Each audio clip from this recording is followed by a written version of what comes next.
জীবনে আমরা সকলেই সফল হতে চাই। সফল হওয়ার পরেই আমরা কিন্তু সেই সফলতাটাকে অনেকেই ধরে রাখতে পারি না। কিভাবে সফল হবেন এবং সেই সফলতাকে ধরে রাখবেন, বা আপনার মধ্যে সেই সফল হবার পরে কোন কোন পরিবর্তন আপনি না করাই ভালো, সেগুলোই আজকে আমরা দেখব। একজন ব্যক্তি সফল হওয়ার পরে সে সর্বপ্রথম ভুলে যায় কাদের জন্য সে সফলতাটা অর্জন করতে পেরেছে। সে কিভাবে, কোন দিনের মধ্যে দিয়ে, কোন কষ্টের মধ্যে দিয়ে সে এই সফলতাটা অর্জন করেছে। তার সেই কষ্টের দিনে কে বা কারা তাকে সফলতা আনতে সাহায্য করেছে, কে তাদের পাশে ছিল।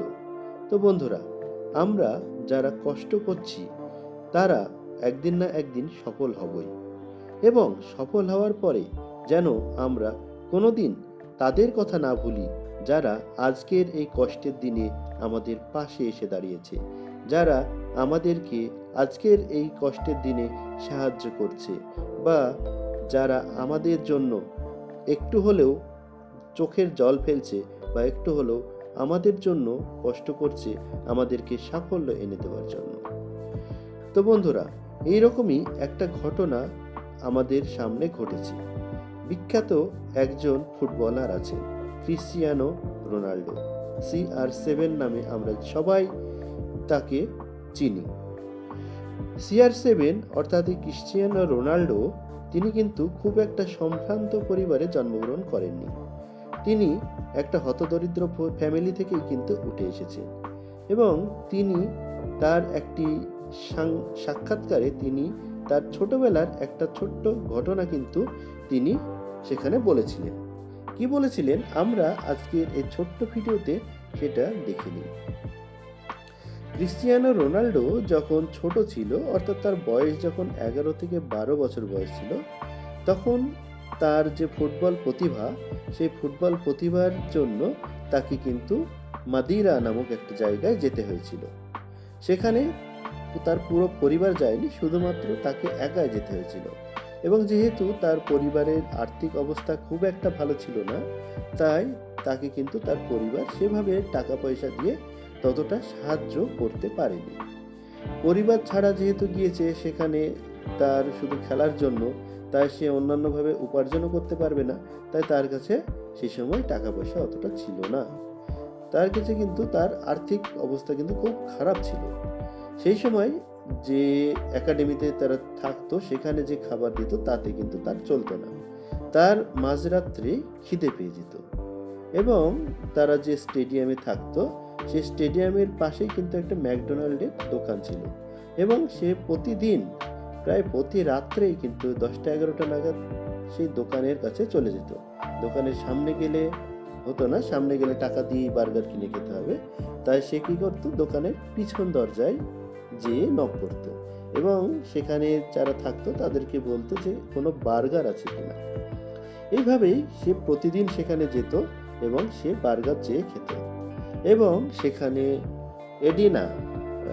এডেনা নামক একজন মেয়ে ছিল। সেই মেয়েটা সেই রোনাল্ডোকে প্রতি রাত্রেই কিন্তু কিছু না কিছু খাবার, বার্গার যেগুলো বেশি বেঁচে থাকতো সেগুলো কিন্তু দিয়ে দিত। তো এই ঘটনাটা বলার সময় সে কিন্তু সেই মেয়েটাকে বলেছিল অবিশ্বাস্য। তাকে তার দুঃসময়ে, তার যখন খারাপ সময় চলছিল, তখন তাকে কিন্তু সে সাহায্য করেছিল। তো ক্রিশ্চিয়ানো রোনাল্ডো কিন্তু সেই মেয়েটাকে কিন্তু পরবর্তীতে অনেক খোঁজাখুঁজি করেছে, এবং সে মানে পর্তুগালের প্রায় সব জায়গাতেই সে মেয়েটাকে খুঁজেছে, কিন্তু সে পায়নি। তারপরে যখন ক্রিশ্চিয়ানো রোনাল্ডো এই সাক্ষাৎকারটা দেয়, তখন সে বলেও দেয় যে এই ইন্টারভিউ নিচ্ছেন, আপনারাও সাহায্য করুন সেই মেয়েটাকে খুঁজে বের করার। আমি তাকে ডিনারে আমার বাড়িতে আমন্ত্রণ জানাতে চাই। তখন এই ঘটনাটা যখন নিউজে এবং বিভিন্ন সংবাদপত্র এবং টিভিতে দেখানো হয়, তখন সেই যে মেয়েটা তাকে বার্গার দিত, সে যখন সেটা জানতে পারে, সে খুবই খুশি হয়ে যায়, এবং সে তার আমন্ত্রণ গ্রহণ করে, এবং ক্রিশ্চিয়ানো রোনাল্ডোর সঙ্গে পরবর্তীতে দেখাও করে। তো বন্ধুরা, এই থেকে বোঝা যাচ্ছে যে শুধু সফলতা পেলেই হবে না বা সফল হলেই হয় না। সফলতা পাওয়ার পরে যারা তোমার জন্য তোমাকে সাহায্য করেছে তোমার কঠিন সময়ে, তাদের কথা কিন্তু কোনো সময় ভোলা চলবে না। তাদের সফলতা অর্জন করার পরে তাদের কথা অবশ্যই একবার হলেও মাথায় নিয়ে আসতে হবে। আর আমরা জানি ক্রিশ্চিয়ানো রোনাল্ডো কতটা বড় মাপের প্লেয়ার এবং সে কতটা উদার মানের মানুষ। তো সে সব জায়গাতেই এরকম সাহায্য করে থাকেন। তো এটাও তার উদার মানসিকতারই একটা পরিচয়। তো বন্ধুরা, আমরা তোমাদের এটাই বলতে চাই, সাকসেসের সঙ্গে সঙ্গে অবশ্যই মনটাকে বড় করতে হবে এবং আমাদের আশেপাশে যারা আছে, যারা আমাদের সাহায্য করছে, তাদের সকলকে নিয়েই এগিয়ে চলতে হবে। তো আজকের এই শিক্ষামূলক ভিডিওটি কেমন লাগলো? ভিডিওটি ভালো লাগলে যদি এখান থেকে কোনো শিক্ষা অর্জন করতে পারো তো অবশ্যই লাইক, কমেন্ট এবং শেয়ার করবে। আর যারা প্রথম আমাদের চ্যানেলে ভিডিও দেখছো তারা সাবস্ক্রাইব করে বেল আইকনে ক্লিক করে আমাদের সঙ্গে যুক্ত থাকবে। তোমরা আমাদের জন্য খুবই খুবই গুরুত্বপূর্ণ। তোমরা আমাদের সবসময় আমাদের পাশে থাকো আর আমাদেরকে এইভাবেই সাপোর্ট করতে থাকো।